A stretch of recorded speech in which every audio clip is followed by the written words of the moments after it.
নমস্কার বন্ধুরা, আর কে কুকিং হাউসে সকলকে স্বাগত জানাই। আজ তোমাদের কাছে নিয়ে চলে এসেছি মটরশুঁটি ও পালং শাক দিয়ে এক দুর্দান্ত রেসিপি। তো চলো দেখে নিই সেটা কিভাবে বানানো যায়। প্রথমেই কড়াইয়ে কিছুটা পরিমাণ জল গরম হতে দিয়ে দেব। জল গরম হলে এর মধ্যে দিয়ে দেব আমরা সামান্য পরিমাণে নুন। আর দেখো জলটা ফুটে উঠেছে, এর মধ্যে দিয়ে দেবো পালং শাকগুলো দিয়ে পরে একটু নাড়াচাড়া করে এটাকে আমরা ভাপিয়ে নেব। এটা সেদ্ধ করার দরকার নেই, একটু নরম হয়ে এলেই এটার থেকে আমরা তুলে নেব। দেখো নরম হয়ে গেছে, গ্যাসখানা অফ করে দিয়েছি। এবার এইটা পাতাগুলো আমরা জল থেকে তুলে নেব।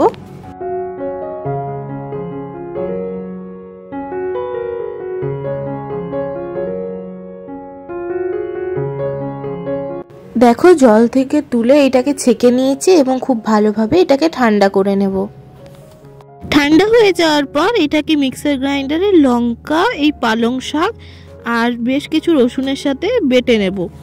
আর এই দিকে দেখো কড়াইয়ে দিয়ে দিলাম সরষের তেল। গরম হলে এর মধ্যে আমরা দিয়ে দেব পেঁয়াজ কুচিটাকে এভাবে ছোট ছোট করে কুচি করতে হবে এবং খুব লালচে করে এটাকে ভেজে নিতে হবে। কিন্তু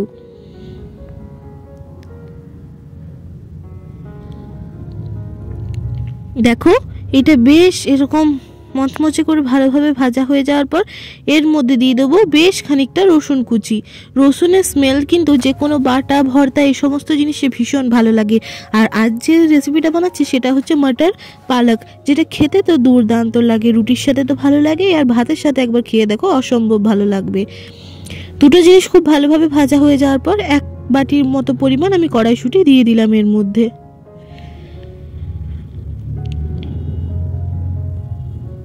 সেটাকেও একটু বেশ ভাজা ভাজা করে নেব।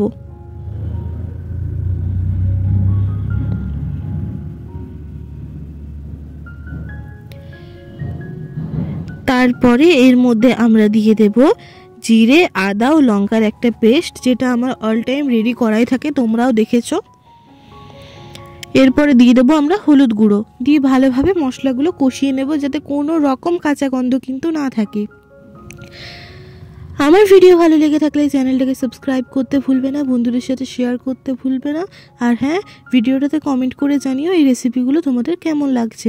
তারপর দিয়ে দেবো এই পালং শাকের যে পেস্টটা রেডি করেছিলাম সেইটা দিয়ে দেওয়ার পর বেশ খানিকক্ষণ ধরে এইভাবে নেড়ে নেড়ে কষিয়ে নিতে হবে। দেখো এতে কোনো কাঁচা গন্ধ থাকে না, যেহেতু অলরেডি একবার ভাপিয়ে নিয়েছি। তাও ভালোভাবে তোমরা কষিয়ে নেবে। যে যেমন থিকনেস খেতে পছন্দ করে সেমনি দেবে। এখানে দিয়ে দিলাম নুন।